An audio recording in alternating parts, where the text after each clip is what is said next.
Bonjour à tous. Allez, en ce 1er mai, on se fait un petit point des énergies, juste pour rappel, hein. Au mois d'avril, on avait sorti cette carte-là avec les graines d'or, d'où l'importance de rester focus en ce fort intérieur pour savoir ce que vous vouliez voir émerger dans la matière.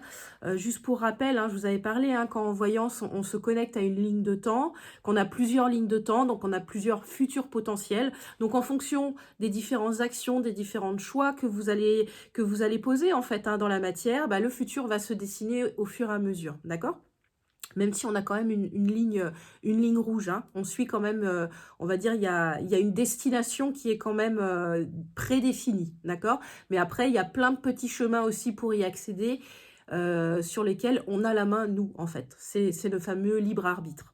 Donc du coup, au mois d'avril, on avait ces graines d'or qui étaient là, en latence, prêtes à émerger et à sortir.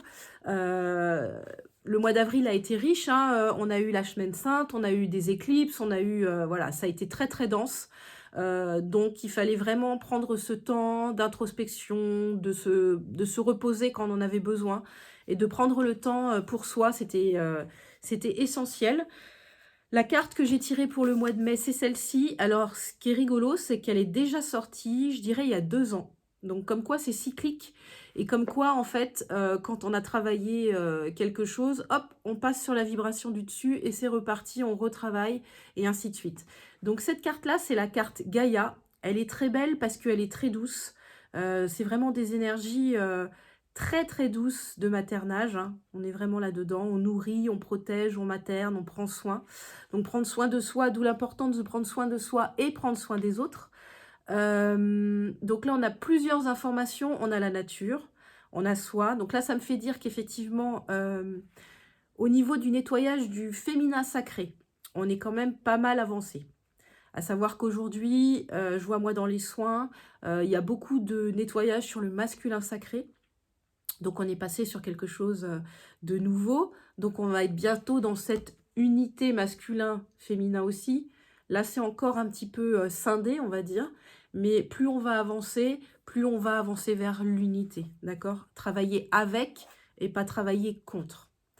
Euh, Encore un travail sur les émotions, mais vous voyez, c'est beaucoup plus facile, beaucoup plus fluide. Alors, forcément, hein, c'est pas. Il y a des personnes qui aujourd'hui sont vraiment dans le chaos. On va dire qu'ils sont dans la cascade, là, ils sont chahutés. Il y en a d'autres aujourd'hui, les émotions, elles deviennent de plus en plus calmes et paisibles. Donc ça, c'est en fonction d'où vous en êtes sur votre chemin. Pour ceux qui ont travaillé les blessures, qui ont fait le chemin là, fin avril, là, tout juste là, allez, pour les petits retardataires. Vous allez voir que le mois de mai, ça va être un mois qui va permettre, là je vois des étoiles filantes. C'est comme si quand on voit une étoile filante dans le ciel, on fait un vœu en fait. Et là au mois de mai, vous allez être exaucé. Vous allez récolter en fait au mois de mai tout le travail que vous avez effectué, tout le travail de libération. Vous voyez là effectivement au niveau de la nature, bah, ça va fleurir, ça va éclore. Donc tout le travail que vous avez effectué de libération, de travail sur soi, de prise de conscience de votre part d'ombre et pas dans l'illusion. On a tous notre part d'ombre. Déjà, le fait d'en prendre conscience et de se dire, ouais, bah ok, c'est vrai que ça c'est là, déjà c'est un grand pas, d'accord? Et après, chacun a son rythme, on avance et on travaille dessus. Mais là, le mois de mai va vraiment, c'est un mois que je perçois vraiment comme un mois coup de boost. Et on va vraiment pouvoir faire avancer nos projets très très rapidement. Encore une fois, pour ceux qui ont fait le travail. Ceux qui n'ont pas fait le travail parce qu'ils n'en avaient pas envie ou qui ne se sentaient pas prêts, c'est pas grave, vous prendrez le prochain train. C'est le libre arbitre aussi, hein. On a le droit d'avancer aussi à notre rythme et quand on en a envie. Mais ouais, ils me disent, voilà. Pour expliquer en gros, ceux au mois d'avril qui n'ont pas impulsé effectivement de projets, qui n'ont pas travaillé sur leurs blessures, sur les doutes, sur les peurs qui pouvaient émerger, eh bien effectivement, vous avez semé à tout va. Mais quand le problème, c'est que quand on sème comme ça à tout va, faut pas s'attendre à ce qu'effectivement quelque chose de concret en fait émerge. Ok? C'est-à-dire que vous avez été partout, mais vous avez été nulle part. D'où l'importance de ce travail en intériorité, de prendre le temps aussi de travailler sur soi. Au mois de mai, ça va être un mois, effectivement, où on va voir émerger tout ce qu'on avait planté. D'accord? C'est un peu comme si on avait libéré nos émotions, on avait libéré tout ce terreau fertile qui est nécessaire pour laisser émerger, oui, c'est ça, les nouveaux projets. Donc ça, c'est chouette. Je vais juste vous lire quelques phrases au niveau de cette carte-là. C'est vrai que les messages que j'avais eus il y a 2 ans sur cette carte-là, j'avais pris des notes. C'était l'importance du microcosme et du macrocosme. Donc cette importance effectivement du travail intérieur, parce que ce qui se passe à l'intérieur, ça a forcément un impact sur l'extérieur et vice-versa, tout comme l'extérieur a un impact sur notre intérieur. Donc il y a toujours ce va-et-vient et ce lien à faire entre les deux. Donc si vous apaisez, vous nourrissez votre intérieur, vous allez voir que votre extérieur va changer.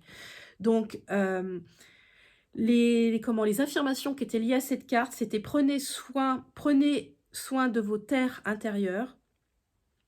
Donc, les terres intérieures sont les pensées, les émotions, les sentiments. Donc, moi, je rajouterais les blessures.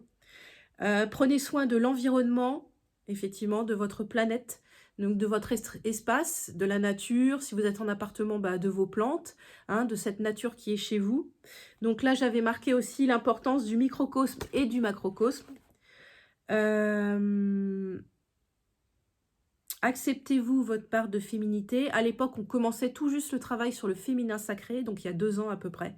Donc là, on a fini ce travail. Donc ça, moi, j'en suis ravie.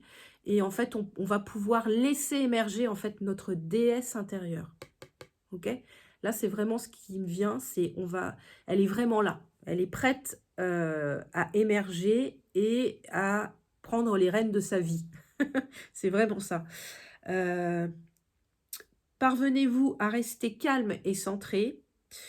Comment réagissez-vous lors d'un tremblement de terre ou une secousse intérieure? Donc, effectivement, est-ce que les événements extérieurs viennent vous chahuter et vous déstabiliser, ou est-ce que vous restez stable dans la tempête, à l'image de la tornade, et que vous êtes dans l'œil du cyclone et effectivement vous restez stable et vous avancez? Donc ça, c'est hyper important, hein. Aujourd'hui, ça doit être acquis, hein, normalement, hein. Donc, on est sur la carte Gaïa, la déesse mère. Donc forcément, n'oubliez pas dans ce chemin de prendre soin de vous purifier, de purifier les énergies par des pratiques qui vous sont propres. Ça peut être la médite, ça peut être les soins énergétiques, ça peut être le sport, plein d'autres choses que je n'ai pas citées. N'oubliez pas que tout est lié. Agissez sur votre environnement et travaillez sur l'interdépendance. Donc voilà, on revient là-dessus. Ressentez cette interdépendance qui existe entre tous les règnes. Puis demandez-vous comment créer du lien et agir en paix et avec amour avec ceux qui vous entourent. Ensuite, mettez en place des actions. Ça, c'est aussi pour tous ceux qui travaillent avec la terre, qui travaillent avec leur terrain, mais aussi ceux qui sont en appartement, hein. Vous pouvez interagir aussi avec la nature en tout petit. N'oubliez pas le début du message de la carte, microcosme et macrocosme. Donc tout, et effectivement, si vous avez énormément de terrain, vous travaillez sur du très grand, mais si vous n'avez pas beaucoup de place sur votre espace de vie, eh ben vous travaillez sur du petit. Et c'est OK. Et d'ailleurs, des fois, sur le plus petit, travailler sur du plus petit, ça condense énormément. Donc, vous avez des actions, des fois, qui sont un petit peu plus condensées, concentrées et beaucoup plus rapides. Là, effectivement, le message qui est lié à cette carte, c'est ériger un temple intérieur pour prendre soin de vous. Donc, ériger un temple intérieur pour prendre soin de vous. Donc là, effectivement, ça rejoint à ce que normalement, tout ce qui est pratique méditative, ça doit être OK, ça doit être fait. Est-ce que vous avez votre propre temple intérieur où vous allez vous reposer, vous mettre à l'abri, méditer? Je parlais de ça justement avec quelqu'un dernièrement. D'ailleurs, je lui dis bonjour. Si elle écoute la vidéo, elle se reconnaît. C'est hyper important de créer un espace où vous allez rencontrer les personnes que vous voulez rencontrer. Par exemple, quand vous travaillez en énergétique, que vous travaillez sur les liens, sur le transgénérationnel. Il y a quelques fois, on se dit « Ah mince, j'aurais bien voulu dire ça à mon grand-père, à ma grand-mère, mais il est parti de l'autre côté du voile. » Vous pouvez le faire en méditation. Vous créez un espace qui est le vôtre. Vous avancez sur cet espace, sur ce chemin. Vous êtes sécure, vous vous posez et vous appelez l'âme de la personne qui va venir tranquillement vous délivrer un message, d'accord? Donc ça, je ferai peut-être une vidéo, faut que je trouve le temps, je leur demande de trouver le temps pour effectivement que je puisse faire cette vidéo pour vous transmettre ces messages-là. Comment vous pouvez faire en méditation, appeler en fait les âmes des personnes avec lesquelles vous voulez échanger pour communiquer avec eux. Voilà, c'est tout pour ça, je réfléchissais. Autre chose, créer du lien avec Gaïa. Donc ça, aujourd'hui, de toute façon, la Gaïa nous dit qu'elle nous emmène avec elle dans sa montée en vibration. Il n'y a pas le choix. De toute façon, soit on avance avec la nature, soit ça va être très, très compliqué d'avancer sans elle, hein. C'est elle qui nous porte. On est son invité, en fait, hein, faut pas l'oublier. On est là de passage. Elle était là bien avant nous. Elle sera encore là bien après nous. Donc, respect de tout ce qui est énergie de vie, cellule de vie, vibration de vie. C'est hyper, hyper important en ce moment. En fait, ce que j'avais marqué il y a 2 ans en petits mots, j'avais mis fusion de l'être avec Gaïa, c'est-à-dire que nous faisons qu'un aussi avec notre environnement, avec la nature. Je suis Gaïa, je suis un, je suis. Tout simplement. Donc on est vraiment dans ce processus, hein. C'est vraiment hyper important d'être au clair là-dessus. Est-ce que j'ai quelque chose d'autre à partager par rapport à cette carte? Je crois que c'est bien, on est tout bon, non, on est tout bon. Donc très très belle carte avec l'émergence des déesses intérieures, donc solaire et lunaire, vous verrez ce qui émerge pour vous. Mais il y a beaucoup de personnes là qui arrivent en termes de protecteurs, de gardiens de la Terre. J'avais fait une vidéo là-dessus, hein, sur YouTube, là vous allez la trouver. J'avais fait une vidéo d'ailleurs, je crois que c'était avec cette carte-là, appel à tous les gardiens de la Terre. Donc là, ça revient aujourd'hui, c'est pas anodin. Par contre, on revient sur une fréquence supérieure, ok? Je vais vous parler de la carte qui est sortie avec l'oracle des mythologies. J'aime bien aller voir un petit peu l'oracle des mythologies. C'est le lotus à 1000 pétales. Donc là, ce qui est génial, c'est que sur la carte du pissenlit, comme je vous ai montré, il y avait les graines d'or. Je vous avais parlé de ces graines d'or. Et là, en fait, c'est le lotus aux 1000 pétales qui est sorti, à savoir que le lotus, pour les alchimistes, c'est la fleur d'or. Donc, on est toujours dans ce processus. Ça, je trouve ça génial. Si vous avez travaillé sur votre blessure, sur vos blessures, si vous avez travaillé sur le marais, sur tout ce qu'il y avait à libérer, vous allez pouvoir laisser émerger ce lotus aux 1000 pétales, c'est-à-dire laisser émerger tout votre potentiel qui arrive de plus en plus. Donc là, vous allez sentir pour certains de plus en plus l'ouverture de vos potentiels, donc c'est vos capacités, hein, les dons de clairvoyance, clairaudience, clairvoyance, qui vont se développer de plus en plus. Donc vraiment, cultivez pour ceux à qui ça émerge en ce moment, hein, vraiment cultivez votre intérieur, cultivez des pratiques de respiration, de yoga, de sport, c'est hyper important de rester ancré parce que ça va très vite, ça se développe très vite et ça peut être très très déstabilisant et perturbant, ok? Donc je vais vous lire les petites phrases liées au lotus, aux 1000 pétales, les messages qui sont associés à cette carte. Ouais, c'est ça. Chez les alchimistes, en fait, c'est la fleur d'or permettant à la conscience humaine de se transcender et d'atteindre la lumière. Les conseils du lotus aux 1000 pétales. Le rayonnement du lotus, le dépassement de soi. Beauté pure naissant sur un lit de boue, le lotus nous montre le chemin pour transformer nos défauts en qualité et faire éclore notre lumière intérieure. Oui, c'est ça que je voulais voir avec vous, c'est-à-dire que bien souvent, on pense que le chemin, quand on commence à travailler sur soi, à faire des soins énergétiques, on se dit « ouais, c'est génial, ça va être que du positif, je vais voir des licornes, des petits elfes et des petites fées qui vont venir à moi, les anges, ils sont là. » Ouais, sauf que quand on fait le travail, on va vraiment dans cet espace boueux et on va aller chercher au plus profond de nous-mêmes ce qu'il y a à nettoyer pour le laisser remonter. Et ces moments-là, c'est pas des moments qui sont super fun. Et bien souvent, je peux le voir effectivement en séance, il y a des personnes, elles font 3 pas en avant et du coup, elles font 5 pas en arrière parce que le chemin est difficile. Oui, le chemin est difficile. Ça, c'est clair, ça demande du courage. C'est pas quelque chose qu'on fait you d'aller voir ces espaces, effectivement, de part d'ombre. C'est très, très, très difficile. Ça peut être douloureux. Vous laissez remonter des expériences et des émotions. Une fois qu'elles sont passées, elles sont passées. Mais il faut vraiment se laisser traverser par ces émotions que peut-être vous n'aviez pas, comment dire, laissé émerger, en fait, à la conscience. Donc, souvent, les personnes pensent que quand on arrive en soins énergétiques, ça va être ouh, voilà. Ça, alors oui, on se sent super bien, on a des moments de grâce, mais on a aussi, quand on a un travail à faire, on a aussi des moments qui sont difficiles et compliqués. Et c'est pour ça qu'on dit souvent de ne pas faire le chemin tout seul, de faire le chemin. N'hésitez pas à parler à des amis qui sont aussi comme vous sur ce chemin énergétique. N'hésitez pas, quand effectivement vous êtes sur TikTok ou YouTube, ou bah, mettez un petit message. Bah, moi, je traverse ça, comment je peux faire? N'hésitez pas à communiquer avec l'autre, c'est hyper important. Aujourd'hui, ne soyez pas seul sur le chemin. Parce que il y a beaucoup de choses, c'est très déstabilisant.